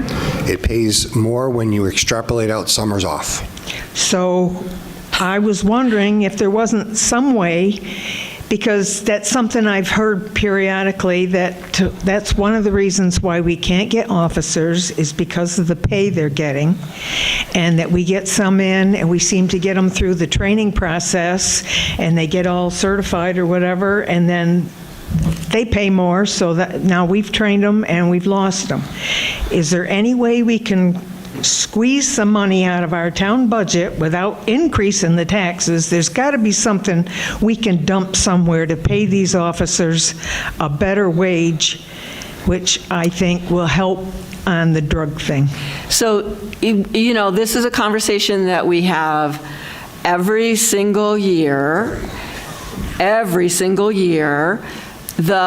mean, you know, when we talk with staff, they are always doing more with less. The reason that we do projects in-house is because it's cheaper than contracting with somebody to come in and do the projects. The fact that we did the sewage treatment plant, you know, basically in-house, that saved us millions of dollars. So The fact that we have a bridge foreman now, not to interrupt you, Yeah. and now we're doing bridge work and bridge supervision on our own without hiring an outside contractor. So this town is extremely frugal. Sometimes we've been able to do something because we do budget for a full police department and we don't always have, you know, hire all the officers. So sometimes we have a little extra money, but, you know, the conversation that we have every year is, can we pay them more? If you look at their benefits, we increased benefits, which, you know, which is a big deal, and we were able to do that at a lower cost than increasing salary, and in some ways it has a bigger benefit because you're getting health benefits and vision and dental along with medical. But, you know, I think it's a tough thing, and it's a conversation that we've already sort of informally started having. You know, you got to pull from somewhere. Jim, you're desperate to say something. I just want to address Deb's question, and this was brought up at a couple of budget meetings over the last several years. And Paul, the chief came to us, and he said that other departments, the state police among them, and other places were poaching our police officers. We put them through all that training, and they come in and say, hey, we got a better deal for you. And, you know, it's hard to turn down $15,000 or $20,000 additional salary. And I think if memory serves me, we actually okayed an increase, not to the level that, you know, these other poachers were doing, but That's exactly what they are. That's what they're doing. Let me just tell you the flip side of this. I had the pleasure of meeting 2 or 3 new recruits on election day in March who were working, you know, through the polls with us. 2 of them are commuting from out of state or were at that time and working on relocating here because the pay and benefits are better here than they were in neighboring communities across the state lines. It's expensive. There's something to be said there about the fact that we were able to recruit these folks, and our hope is that they would relocate. They're young, they are family age, and that's, you know, benefits are extremely important, and I think that ours are better than others. Not to tell you that I haven't heard the same things in all of my work with the police department in the last few years about poachers and reasons that people leave. We don't pay as much as other towns in Vermont, and we can't offer some of the benefits of other jobs like summers off. So Deb, I remember that example very, very clearly. I was very frustrated when I heard that happened. Yeah, also cars. Yeah. Cars. We can't have officers take cars. Yeah, go Clark. Well, you know, what we're describing, name one business that doesn't want the best employees they can get. We recruit good people. Because we recruit good people, it's fertile pickings. So, you know, we can't have one without the other. And yes, money and benefits are good, and when you're young, which all of us, I think, once were, we can see what's right in front of us, but we don't see what's down the hall. So I think a lot of these young folks who were looking at moving on haven't had to pay for college tuition, orthodontia, and all that stuff. So benefits to these young people isn't really, I think, as attractive as it is for the more mature employee. But my observation, no matter where I've been, any element of my career, young, smart, hardworking people, who doesn't want them? So, you know, we recruit good people, and the fact they come here to poach our people tells us, in my mind, we're doing a good job on the people we're bringing on board. That's a very good point. Let me raise one other issue on this, and then maybe we can move on. This board did a study of reasons that people leave their positions if they are town employees, and that included the police department. And it was interesting to find that the reason that our officers have left over the recent past, and I think we went back 3 years, if I'm not mistaken, was retirement, was family relocation. There were those that were poached, and there's no hiding that. If you look across the national statistics, it is a troubled profession. And so we are in a similar situation to most states, if not all states across the country.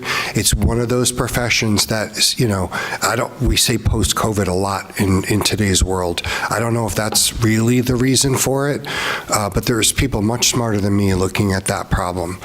And we're listening as a town and as elected officials, we're listening to the data and adjusting as we can. Other questions? Or Jim? Not so much questions, but to address some of the points that have been brought up, chiefly by Nancy and Clark. And this goes back to, oh, she's gone. Mrs. Clark. Shirley's on this side. Oh, there you are. Mrs. Clark came to me approximately 2 years ago about the idea of confining the money for homeless people to Vermonters. I thought that was a great idea. So I introduced a piece of legislation, and it was brought before the Human Services Committee, and Legislative Council shot it down because the Constitution prohibits anyone from having a place to live. State or federal? Federal. Thank you.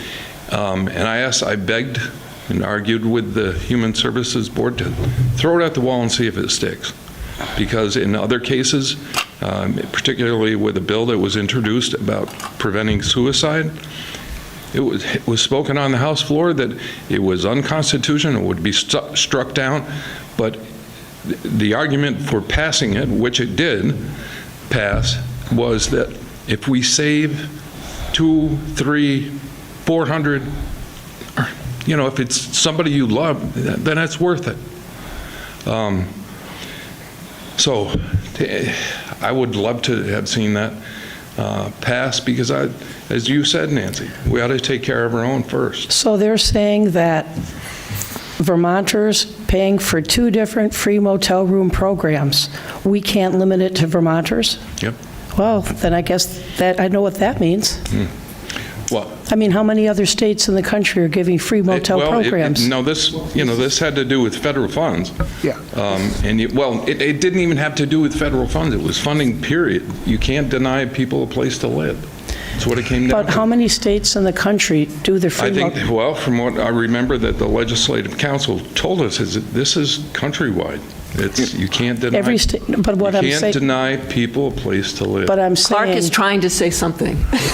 On a similar vein, you know, I moved up from Connecticut, and Connecticut used to have a law where veterans, people who served from Connecticut, joined up, came home, went to school, they exclusively were given certain breaks on taxpayer. That was struck down in federal court because it discriminated against other veterans. And so, you know, it's not unique to the housing situation, but yeah, it is, as we all know, common sense isn't necessarily a common trait. And it would seem to me that us spells, you know, us, Yeah. but the government, the courts don't see it that way. Again, letter writing, we got to write letters.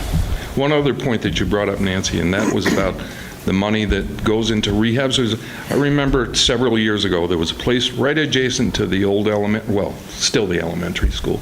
This little house. My mother used to get her hair done there.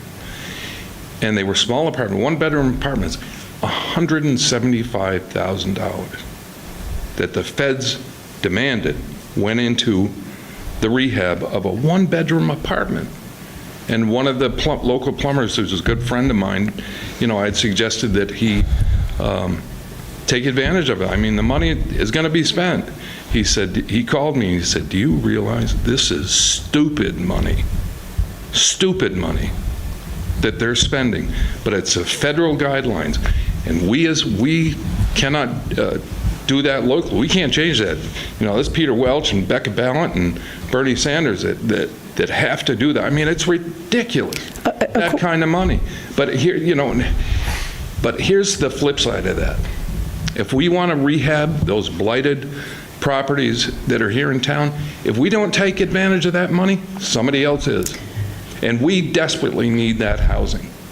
Well, but Jim, you have to remember, people who lived in Bennington remember 20 years ago, school offered us the Ben High for $1. Stu said we couldn't afford it. He was probably right. But ever since that day, Stu and every Bennington Select Board has said the same thing. The town of Bennington taxpayers are not responsible for the Ben High. It's a private building. That never changed. When the public found out 6 or 7 years ago, officials got a grant to do big studies, people were angry. They said, what are you doing? Don't worry, it won't cost the taxpayers. Well, here we are right now. And like I said, if anybody thinks that contract is going to get changed, you, the taxpayer, all of us who pay taxes, crazy money, ridiculous for what they want to change and charge us. All the promises the people of Bennington, most of them will be broken.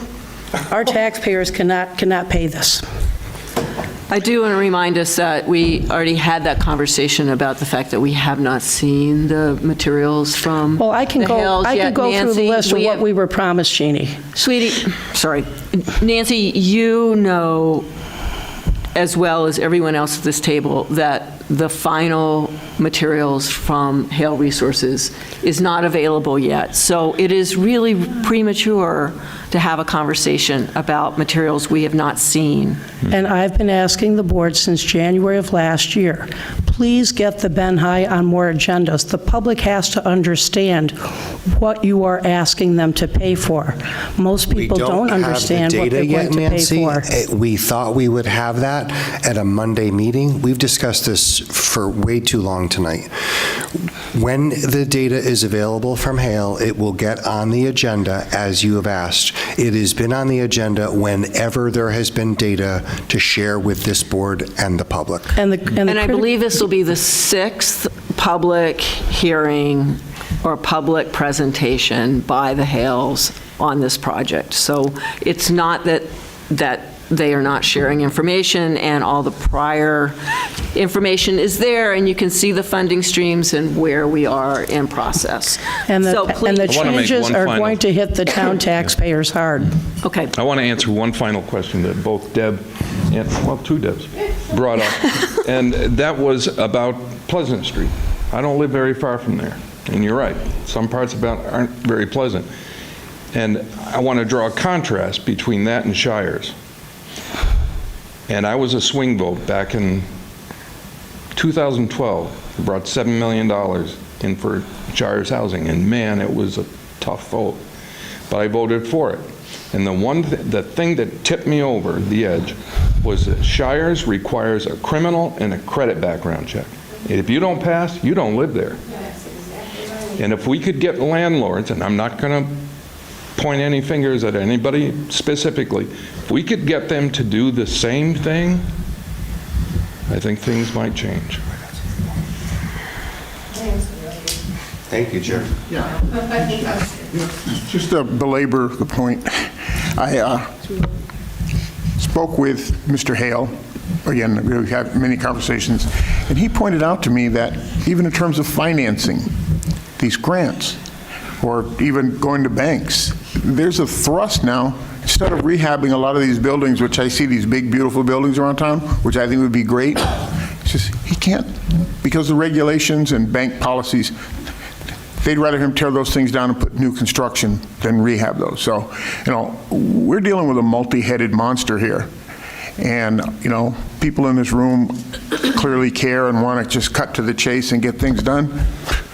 There's no straight roads. Everything we got to do loops back over in another area of complication and regulation.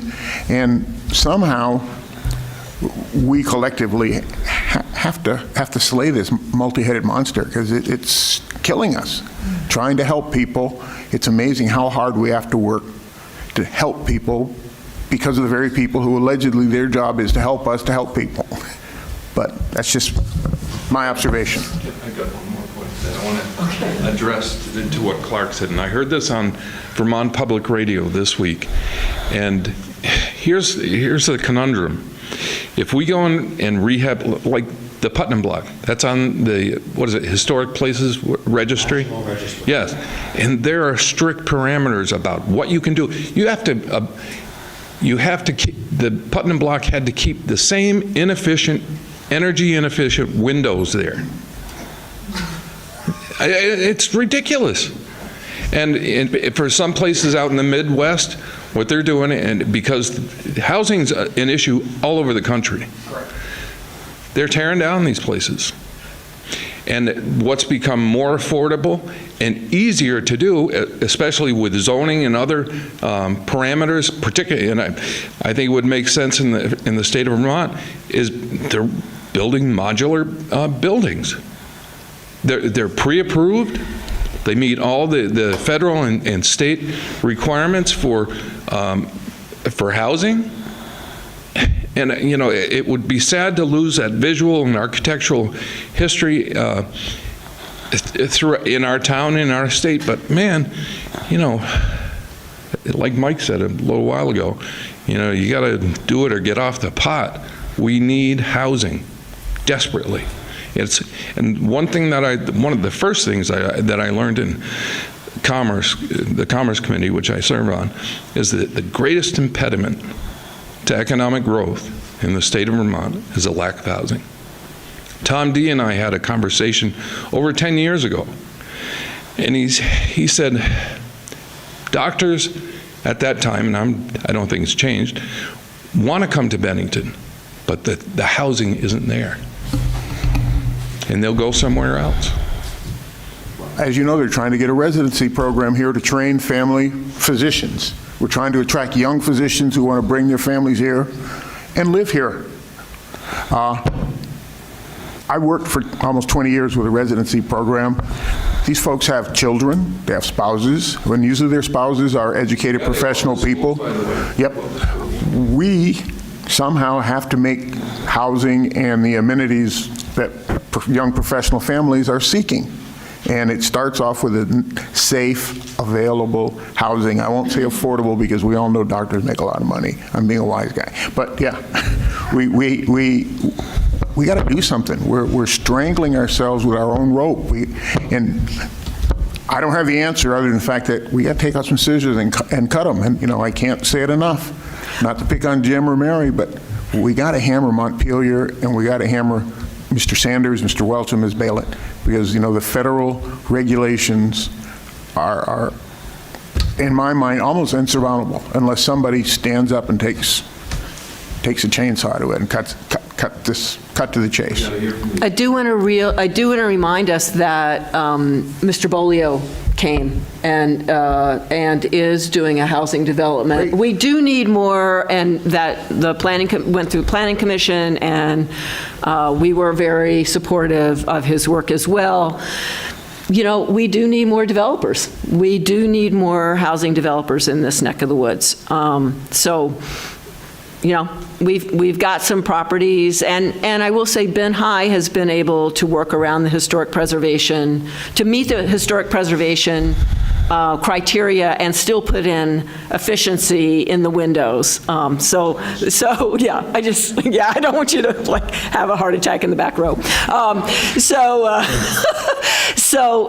I think it is possible to do it, but yeah, it's more expensive when you are working around a bunch of criteria, but it's also a lot more soulful when you have beautiful buildings to look at.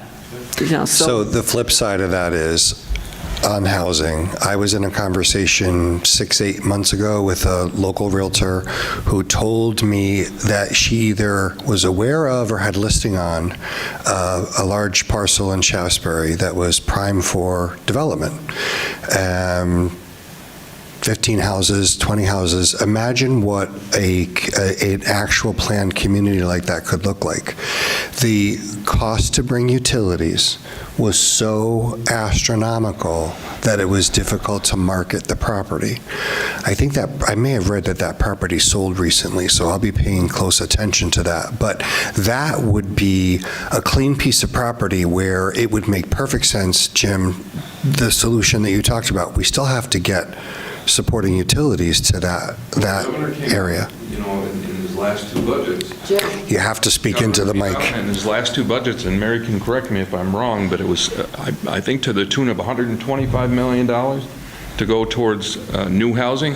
And some of that money, I can't give you a firm answer, but if you know this person, whomever that is, have him call the governor's office or I don't know who specifically. There might be money available to get that done. Thank you. And you know, if you don't ask, you don't get. You don't, yep. All right, other issues that we want to address tonight? Yeah. What stone is left unturned? I have one, again. Has nothing to do with what we're doing here, but I think it's important, especially since everyone's very familiar with CAT TV and their great services to the community. I might get choked up. Jim Vines left us. And he was a good man who cared for us in this town, and he will be missed. And I do want to say that that is why we were missing one member tonight. It's just, yeah, they were very close. Thank you. Yep, thank you. And thanks very much, Josh, for doing this, because I know it's not an easy thing for you to be doing today either. All right. So we know that there will be some tributes to Jim over the next couple days.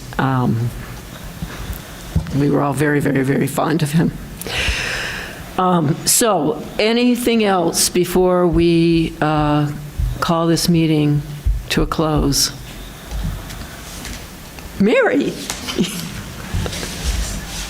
While we wait for Mary to get to the podium, I just want to say that I feel the same charge of energy that I felt after the last session, and I'm grateful for the folks that come here and speak up and speak out. Agree, disagree, we can, and this is the place to have those conversations, and I encourage everybody to keep participating. This is awesome. I'm looking at each one of you individually. Thank you. Thank you.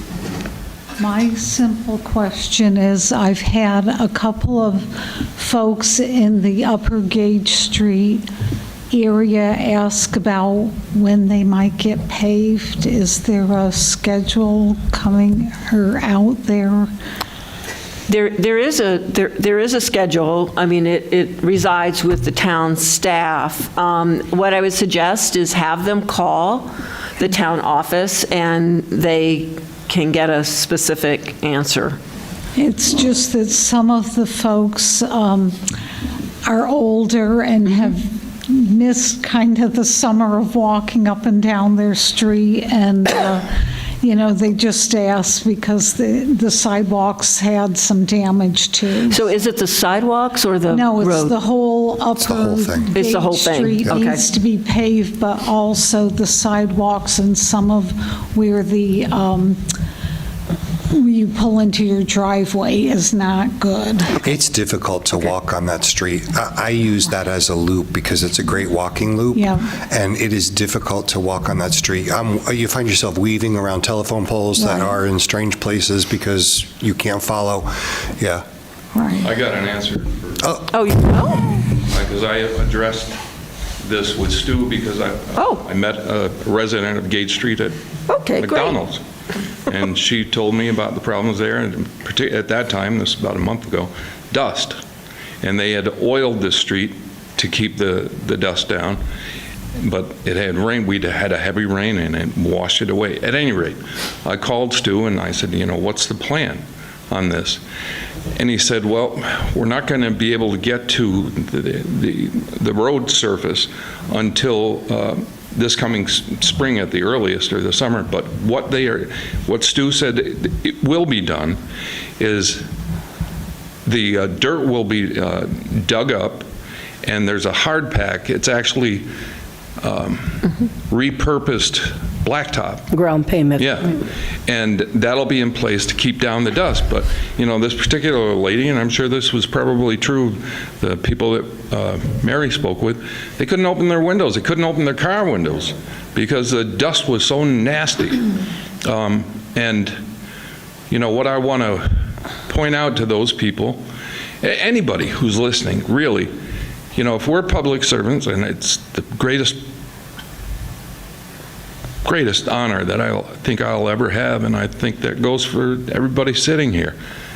Call them, make them earn their $106 a month. 107. All right. That's what we're here for. That's what we're here for. Can I ask you, Jim, is the hard pack going in before the snow flies? Yes. Oh, okay. Yep. Okay. He did. Okay. Stu did not have a specific time frame, but he said definitely it would be for the snow flies. Okay. So it is being addressed. And we need to find out if that was supposed to have been blacktopped, because I think it's nonsense that's going to be there for the winter, and I hope they weren't tied up on all these other projects so that they couldn't finish this one. I asked about that as well. What do you say? It's a private, that particular project was a private company because it was federal dollars. It was about the lead abatement pipes, and those contracts went to a private company. Well, the private company works for the town of Bennington. Yeah, exactly. And Stu, with the phone call that I had, or probably others as well, Wasn't we held the people wasn't that a bond? to account. Wasn't that a bond up there? I'm not sure. No, well, yes, it was a bond, but it didn't cost the town anything because it was federal dollars. But yes, it was a bond that essentially was, hand washing. But it went out to a private bid, and it was a private company. And the private company weren't addressing the concerns of the residents up there. And it took this lady coming to me to get it addressed. And again, I want to emphasize again, if you're having a problem, call these people. Call me. Call Mary. Well, I won't volunteer for her. She's raising her hands. Okay, but that's what we're here for. Yeah, and this is why the select board needs to be involved and know what's going on, because to me it's unacceptable. And if we hired a private company and said it's got to be done by X day and it's not, well, they're going to get penalized and charged for it. They started that. They had that ripped up in June, if not May, didn't they? Yeah. I apologize to people on Upper Gage Street. It should have been blacktopped. And that's where this board has to be on top of it. And for the budget, I'm going to want from each department, each project they want to work on, and what each project is going to cost the taxpayers. So that we're going to know ahead of time and everybody can know, here's the projects that are going to get done. Because we have to, like everybody said, we need priorities. So I think we want to just reiterate that all those lists are public, so all you need to do is call, and you can, or walk in. They're public lists, so none of this is private. Well, any more questions? Right? This has been a great listening session. We have learned a lot. We've got lots of notes, and I want to make sure anything else on your mind that we want to get to tonight. All right, then I'll ask for a motion. For those folks that didn't speak, I'm glad that you came to listen, and I hope that listening was helpful as well. I make a motion that we adjourn if we're all ready. And feel free to contact, email if you're just too, think of something later. Absolutely. All right, could we have a second for the motion? Thank you. All right. Any discussion on adjourning? All right, all those in favor, please say aye. Aye. Aye. All right, thank you all very, very much. Thank you, Josh. Josh, that's not